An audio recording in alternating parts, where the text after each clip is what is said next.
Homeopathy, its fundamental principles outlined, page number 292. Those who have not travelled beyond faith and belief, permit me to ask my hearers to lay aside both and with me enter upon a line of thought and investigation and accept the outline regardless of preconceived opinions, belief or faith. These have no part in a scientific discussion. One should proceed without opinion, without faith, without prejudice to weigh the statements found in the 16th section of the 5th and last edition of the Organon of Samuel Hahnemann.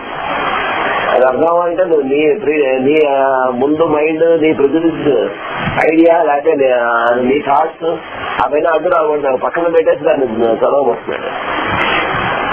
The doctrines contained in this section are the result of many years of thought and classified experience, and they conflict with the statements of accepted authority.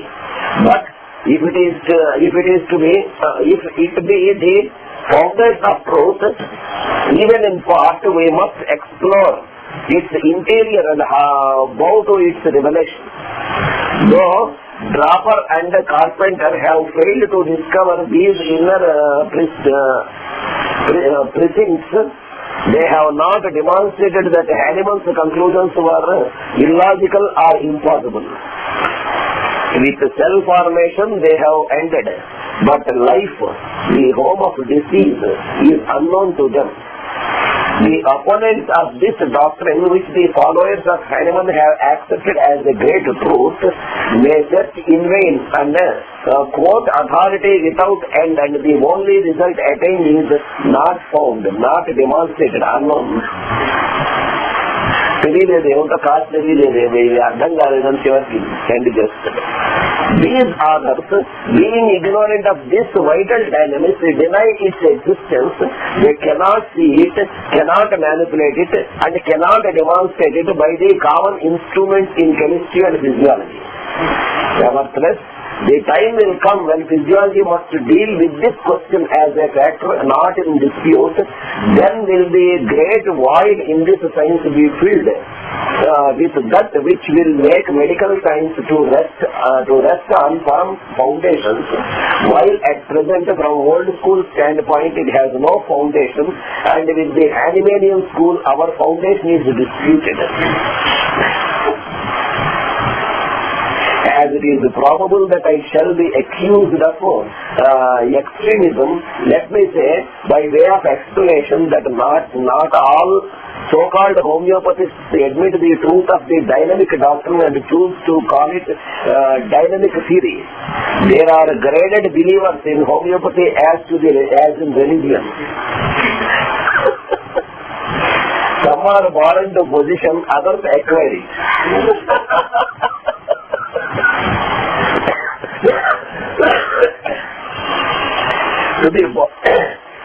To be born of Christian parentage does not make one a Christian.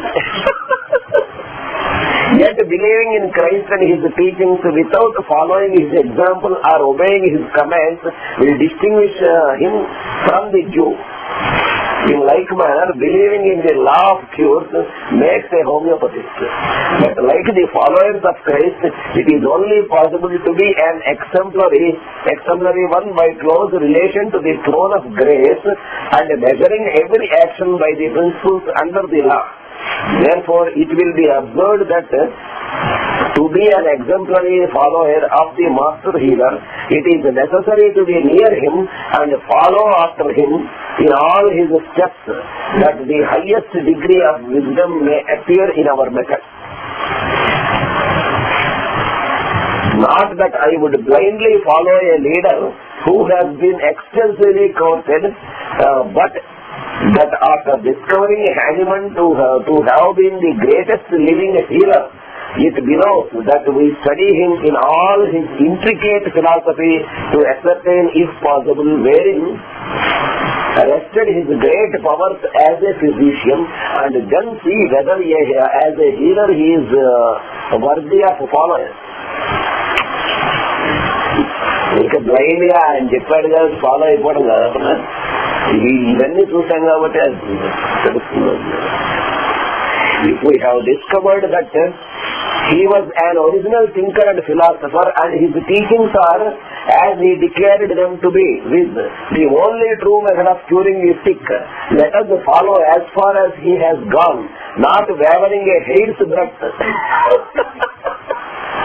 until we have arrived at the point where the master left us and his great philosophy. చిన్న వెంట్రుక వాటి కూడా పక్కకి వెళ్ళకుండా ఆ రకంగా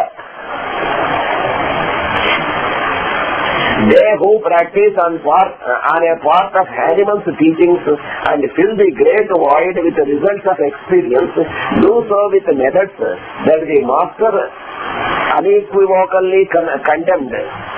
And while it may not be thought cunningly of, this statement is true.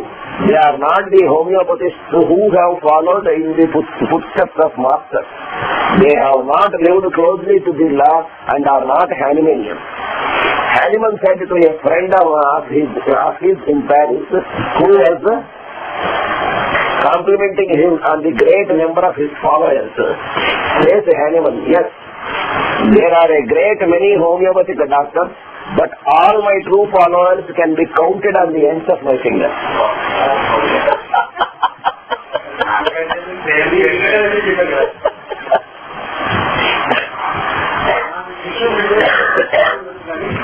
నన్ను follow అయ్యేవాళ్ళు చాలా మంది ఉన్నారు కదా, కరెక్ట్ గా ట్రూ ఫాలో అయ్యేటువంటి వాళ్ళు వేళని లెక్క అయితున్నాడు. It is as an exponent of philosophy of homeopathy that I speak to you, his professed follower. It is because I have learned that the Central New York Society desires to live close to the master and learn of him as far as he had advanced, that I travelled so far to address you on this occult subject.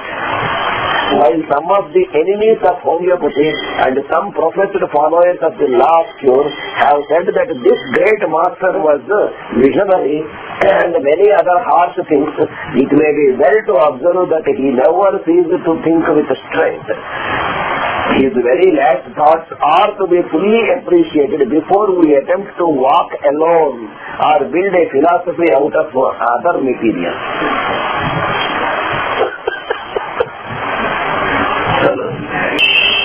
It is as an exponent of the philosophy of Hahnemann that I speak to you, his professed followers. It is because I have learned that the Central New York Society desires to live close to the master and learn of him as far as he had advanced, that I travelled so far to address you on this occult subject. While some of the enemies of homeopathy and some professed followers of the law of cure have said that this great master was visionary and many other harsh things, it may be well to observe that he never ceased to think with strength. His very last thoughts are to be fully appreciated before we attempt to walk alone or build a philosophy out of other materials. Before entering upon a fuller discussion of the statements which contain the master's conclusion, let us look into the life of the great man and let us look into the life of this great man and see what manner of man was he and how he was led to such a conclusion relating to the invisible vital dynamics. We want to know whether he reasoned it out by a pure mental effort or arrived at it after the use of potentized medicines as a result of experience. Burnett says, of Hahnemann's father sufficient is known to be sure that he was no ordinary man, inasmuch as he taught the young Samuel to think for himself, for which purpose he is said to have shut him up alone and given him a theme to think out. If Amich's history be read, it will be seen at once that Hahnemann displayed wonderful energy in securing his primary training, as his father was a man of limited means. Everywhere facts confirm the historian, wherein he states that Hahnemann never admired metaphysical speculations. He always concluded on facts, never on theory or speculation. I refer you to this essay on the speculative system of medicine, Lesser Writings, page 567, wherein a mastery handling of the subject was done, showing a wonderful mind and a complete knowledge of the medicine of his time, which he manipulated so iconoclastically. In 1792, he challenged the physicians to justify themselves for the treatment administered Emperor Leopold II. Even thus early, the mastermind saw the perniciousness of the practice in vogue. Neither was he wanting in knowledge of many sciences. He was the first to make the provings of drugs a system. From 1790, he continued the proving of drugs, and throughout his writings he recommended the use of drugs only whose effects are accurately known, which knowledge is to be discovered only by proving upon the healthy, and this is in keeping with his manners and acts.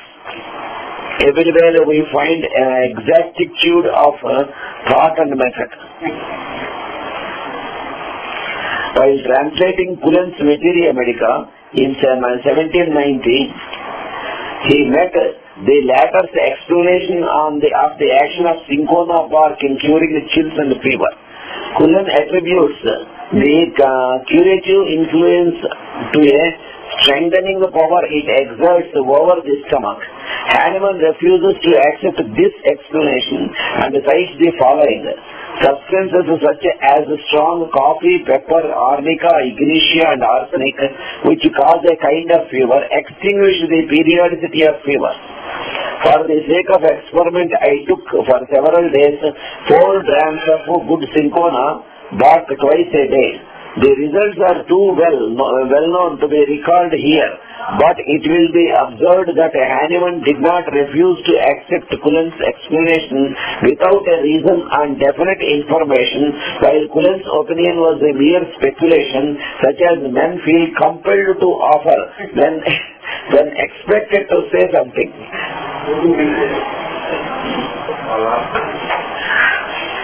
From facts, Hahnemann was led to remark that Ipecac must produce certain forms of artificial fever in order to cure intermittent fever. Gradually was he advancing by deduction to the great discovery of the law of cure. Up to this time, while he had seen the evidence, he had not formulated the similia similibus curantur. In fact, nothing is seen of it until 1796 in an essay which appeared in Hufeland's journal and is a part of the Lesser Writings, page 295, essays on a new principle for discovering the curative power of drugs. In this paper, he advises medicines in crude but small doses. In a dose just strong enough to produce a scarcely perceptible indication of the expected artificial disease. At this time, he had not discovered the nature of the vital dynamics. In 1801, he wrote a paper, Cure and Prevention of Scarlet Fever, Lesser Writings, page 369, wherein he recommended tincture opium, 1 part to 500 of alcohol, and 1 drop of this to be shaken with 500 of alcohol. The patient to take 1 drop of this preparation at a dose. It was after 1801 that his centesimal scale was brought into use. In this year, he used belladonna and chamomilla in about the 3rd or 4th dilution. Very soon he discovered that the diminution of the action of the drug was not proportionate to the diminution of its quantity. Also, the astounding fact became evident that medicines could be so diluted that neither physics nor chemistry could discover any medicinal matter in them, and yet they possessed great healing power.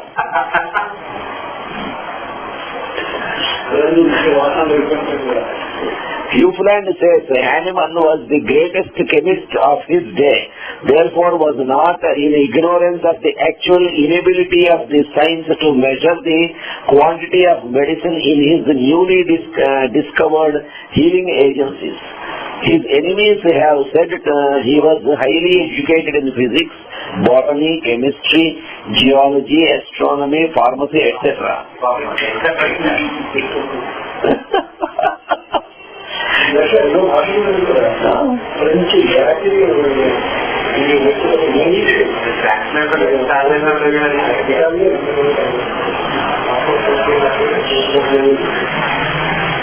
His greatest and last attainment was his discovery of dynamism, which has distinguished him from all men and established a Hahnemannism that will stand as long as the world stands.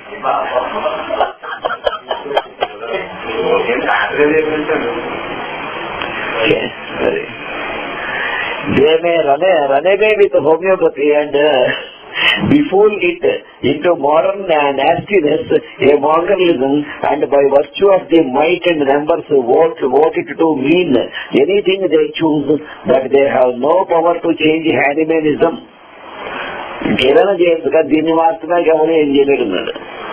Which stands and must forever stand as a living truth wherever men love truth and are not afraid to speak of their true convictions.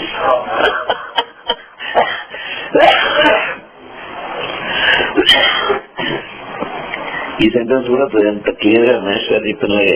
I do not favour ism. ఇజంలో ఆలోచనలు నేను చెప్పాను కదా ఆయన అలాగా. I do not favour isms, but Mr. President, in this case, our only safety is to stand by this one. For the simple reason that when any other name has become popular, it will be stolen as the honored name of homeopathy has been stolen and is no longer an expression of the doctrine of Hahnemann and its most conspicuous representatives who do not make use of his methods. If an inquiring allows to seek information of one of these modern representations, he will learn nothing of the teachings of Hahnemann. Why is this? Simply because the colleagues have not taught the 16th section of the primer. They have not taken neophytes up through the primary work, but have placed them at work with the advanced course, which is never learned without the primer. ముందు fundamentals కూడా promotion ఇచ్చారు అన్నమాట. Where have we such a parallel in other sciences? One of the conditions necessary to the successful perpetuation of this science is a knowledge of its first principles and how to teach them. Let us now proceed to inspect the various editions of this organon, and we see that a careful man our author was. What a careful man our author was.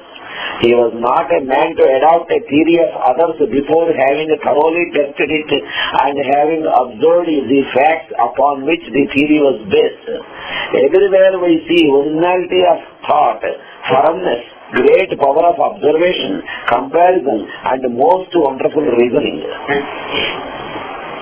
Metaphysical speculation was repulsive to him, which he carefully avoided in the first edition of the Organon, which was published in 1810.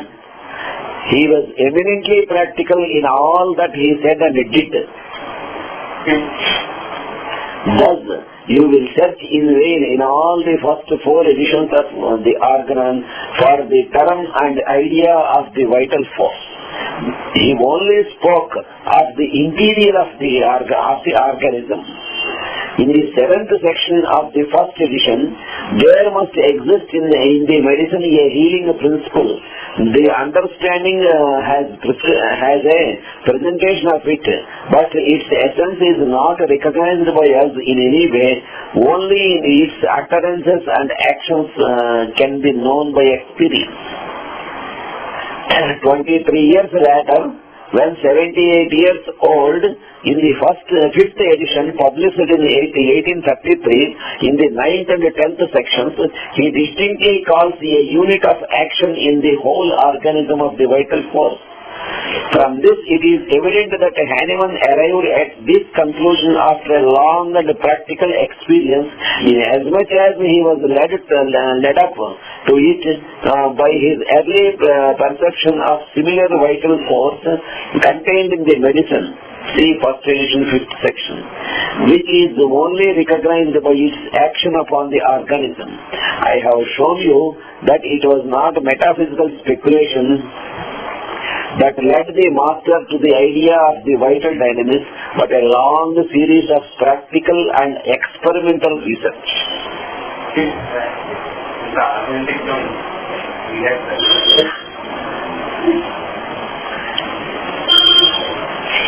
Practical and authentic research.